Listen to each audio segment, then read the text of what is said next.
Hello friends, welcome to SSC coaching centre. दोस्तों, आज के वीडियो में गणित के बहुत ही इंपॉर्टेंट प्रश्न हैं, तो पूरा वीडियो जरूर देखिएगा। चलिए स्टार्ट करते हैं। पहला सवाल है, 10/11 में क्या जोड़ा जाए कि 11/10 प्राप्त हो। हमें नहीं पता क्या जोड़ना है, लेकिन मैं आपको एक बेसिक तरीका बता सकता हूं। जैसे कि मान लीजिए, अगर मैं कहूं कि 6 में हम क्या जोड़ें कि हमें 8 मिले, ठीक है, इसी के जैसे है बिल्कुल। जैसे 10/11 में क्या जोड़ें कि 11/10 प्राप्त हो, ऐसे ही 6 में मैं क्या जोड़ूं कि मुझे 8 मिल जाए। तो हम कैसे पता करेंगे क्या जोड़ना है? 8 मिल जाए, इस 8 में से 6 को घटा देते हैं। 8 में से 6 को घटा दूंगा मैं, तो कितना बचेगा? 2 बचेगा। इसका मतलब मुझे यहां 2 जोड़ना है, तो 6 में 2 जोड़ना है तो 8 मिल जाएगा। तो इस संख्या में से इसको घटा दीजिए आप, ठीक है। क्लियर सम आप पता चल गया। इस संख्या में से इसको घटा दो, क्या जोड़ना है मालूम हो जाएगा। यानी कि 11/10 में से हम 10/11 को घटा देते हैं। 11/10 में से हम घटा देते हैं 10/11 को, ठीक है। चलिए 10 और 11 का हम क्या करेंगे? एलसीएम लेंगे। 10 और 11 का एलसीएम 110 हो जाएगा। 10 से कटाएंगे, 11 बार में, 11 11 का मल्टीप्लाई 121, माइनस 11 से कटाएंगे इसको 10 बार में, 10 का मल्टीप्लाई 10 से करेंगे तो 100 हो जाएगा। बराबर 121 में से 100 कटेगा तो 21 बचेगा। बटे में कितना है आपका? 110 है। हो गया सवाल का सही जवाब। 21 के बटे में 110, 21 के बटे में 110, बी ऑप्शन आपके सवाल का बिल्कुल सही जवाब है। कैसे किया पता चल गया ना भाई। 10/11 में क्या जोड़ें कि हमें इतना प्राप्त हो। बेसिक तरीका मैंने बताया। जैसे 6 में क्या जोड़ें कि हमें 8 प्राप्त हो, तो इस 8 में से इसको घटा देना है। बिल्कुल ऐसे ही इसमें से हमें इसको घटा देना है, तो मैंने घटा दिया, आंसर मुझे मिल गया। चलिए अब देखते हैं अगला प्रश्न। अगला प्रश्न है, ए, बी तथा सी में 1050 को इस प्रकार विभक्त किया गया है कि ए का भाग बी तथा सी के संयुक्त भाग का 2/5 हो, तब ए को कितना मिलेगा? देखो, ए का भाग, ए का जो भाग है ना वो बी तथा सी, बी प्लस सी, ठीक है। बी तथा सी का मतलब है बी प्लस सी के संयुक्त भाग का, बी और सी के भाग का 2/5 है, तब ए को कितना मिलेगा?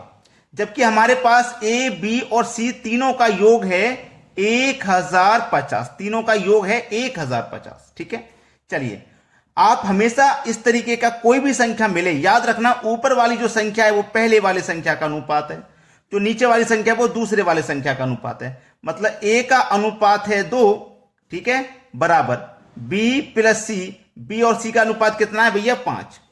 ए का 2 है, बी और सी दोनों का मिलाकर के 5 है। अब देखिएगा, ये हमारे पास योग है, योग ही तो है, तो हम इनका भी योग कर लेंगे। ए का 2, बी और सी का मिला के 5, 5 और 2 7, तो इस योग में इनके योग से डिवाइड कर दूं, कटाऊंगा, कितनी बार कटेगा? 7 एकम 7, 3 बचेगा 35, 7 पंजे 35 और 1 0, 150 बार में कटेगा। बोला है ए को कितना मिलेगा? ए का रेशियो 2 है, तो 150 का 2 से कर दो, तो मतलब ए को जो मिलेगी राशि वो 300 है। ए को क्या मिलेगा? 300। ये आपके सवाल का बिल्कुल सही जवाब है, 300। बी ऑप्शन बिल्कुल सही जवाब। अब देखते हैं अगला प्रश्न। अगला प्रश्न है, 750 रुपए को ए, बी तथा सी में इस प्रकार बांटा गया है कि ए अनुपात बी बराबर 5:2 तथा बी अनुपात सी बराबर 7:13। इनमें से ए का भाग है, देखिएगा, ए, बी और सी, 3 व्यक्ति हैं आपके पास, ए, बी और सी, ठीक है। ये 3 व्यक्ति हैं आपके पास, जिसमें से ए का रेशियो 5 है, बी का रेशियो 2 है, ठीक है, ये आपको दिया गया है। आगे भी दिया गया है, बी का रेशियो 7, बी का एक रेशियो 2 है, बी का एक और रेशियो 7 है, तो बी के ही नीचे लिखना है। बी का दूसरा रेशियो बी के ही नीचे लिखना है। सी का रेशियो 13 है, सी के नीचे लिखना है, लेकिन यहां नहीं, ये दूसरी लाइन चालू हो गई है तो यहां लिखना है, ठीक है। इतना क्लियर हो गया। अब जो खाली जगह बची, जैसे ये खाली जगह है, इसके बराबर वाली संख्या उतार दो, ये खाली जगह इसके बराबर वाली संख्या उतार दो। आप बोलेंगे सर बराबर में तो यहां 5 भी था, 2 7 ही क्यों उतारा? तो हम जो उतारते हैं ना, ये 36 वाली, इस तरीके से हम बराबर वाली संख्या उतारते हैं, ये सही तरीका होता है। लंबवत नहीं उतारते, ये गलत है, ठीक है। चलिए, 5 7 35, इनका मल्टीप्लाई कर दो आप, 2 7 14, 13 दूने का 26। पूछा क्या है हमसे वो देखिए, और हमारे पास योग कितना है वो देखिए। 750 रुपए का योग था हमारे पास, 750 रुपए का हमारे पास योग था। अनुपात का योग कर लो, कितना है? 35 14 26, इनका अनुपात का योग कर लीजिए। तो 26 और 14 40, 40 और 35 75। तो इस योग में अनुपात के योग से डिवाइड कर दो, 75 एकम 75 और 1 ही 0 10 बार में कटेगा। बोला है ए का भाग, तो ए का रेशियो कितना 35, तो 10 का मल्टीप्लाई 35 से कर दो 350। ए का भाग कितना हो जाएगा 350। ये आपके सवाल का बिल्कुल सही जवाब हो जाएगा डी ऑप्शन। क्लियर हो गया ना। अब देखेंगे अगला सवाल। अगला प्रश्न है, किसी धन को ए, बी तथा सी में 3:5:7 के अनुपात में बांटा गया है। यदि सी का भाग ए के भाग से 1600 रुपये अधिक हो तो बी का मान कितना है। 3 व्यक्ति हैं ए, बी और सी। तीनों का अनुपात है 3:5:7। ठीक है। बोला है सी का भाग ए के भाग से 1600 अधिक है। सी का भाग ए के भाग से अनुपात में कितना अधिक है, पहले ये देख लो भाई। जो सी का भाग है ए के भाग से अनुपात में कितना अधिक है, आप बोलेंगे 4 अधिक है अनुपात में। भाई ए का अनुपात 3, सी का 7, तो ए से सी का अनुपात कितना अधिक है 7, 4 अधिक है ना। अनुपात में अधिक है 4 और रुपए में कितना अधिक है 1600। तो 4 की वैल्यू 1600 रुपए के बराबर है, तो 1 की वैल्यू 400 रुपए के बराबर। बोला है बी का मान कितना है 1:400, तो बी का मान पूछा है, बी का अनुपात 5 है, तो 1:400 तो 5:2000 हो जाएगा भैया। आंसर खत्म। सी ऑप्शन बिल्कुल सही जवाब है। ऐसे छोटे मोटे प्रश्नों को आप देखकर ही प्रैक्टिस ऐसी कर लीजिए कि देखकर ही आंसर बता दें। चलिए अब देखते हैं अगला सवाल। अगला प्रश्न है, एक व्यक्ति के खर्च और बचत का अनुपात 26:3 है। खर्च और बचत, इनका जो अनुपात है ना, बचत ये हटाओ, 26:3 है खर्च और बचत का अनुपात। ठीक है।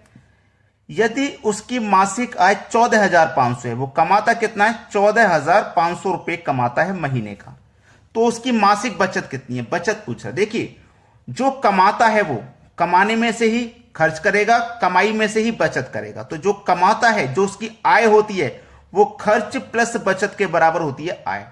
ठीक है। तो ये इसका योग है, तो आप अनुपात का भी योग कर लो। 26 और 3 29। ठीक है। 29 से कटा दो भैया, कितनी बार में कटेगा 29 से 5 बार में 145 कटेगा और 2 0 यानी कि 500 बार में कट गया पूरा। क्या पूछा है, बचत कितनी है, तो बचत अनुपात में कितनी है 3, तो 500 का मल्टीप्लाई 3 से कर दो 1500। बचत उसकी कितनी हो जाएगी भैया 1500। ये आपके सवाल का बिल्कुल सही आंसर है 1500। किस ऑप्शन में, सी ऑप्शन में दिया गया है। क्लियर हो गया सभी को प्रश्न। चलिए अब देखते हैं अगला सवाल।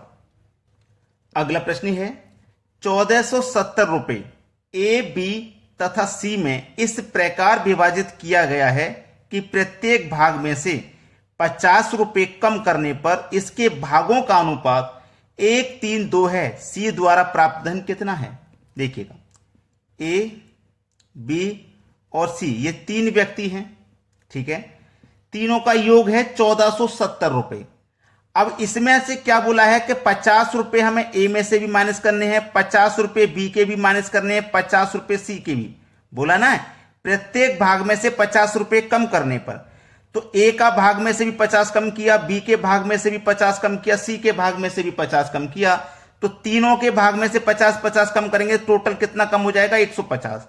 तो टोटल योग 1470 था, जिसमें से 150 कम हो जाएगा तो बचेगा कितना 1320 बचेगा। कम करने के बाद, इसको कम करने के बाद 1320 बचेगा, है ना। 1320 बचेगा और इनको कम करने के बाद का अनुपात है ये 1:3:2। कम करने के बाद का है ना, तो बाद का अनुपात लिखेंगे। अब हमने कम कर दिया, कम करने के बाद का अनुपात लिख लो। ये आपके पास योग है तो अनुपात का भी योग कर लो। 1 और 3 4 और 2 6। कटा दो भाई, कितनी बार में कटेगा 6 दूने का 12, 1 बचेगा, 2 लगा देंगे फिर से 12, तो 6 दूने का 12 और 0 220 बार में कट गया। बोला है सी द्वारा प्राप्त धन कितना है, तो सी का रेशियो कितना है 2, तो 220 का पे 2 से कर दो 440। सी द्वारा प्राप्त धन 440 है। यह हो जाएगा आपके प्रश्न का बिल्कुल सही जवाब, डी ऑप्शन।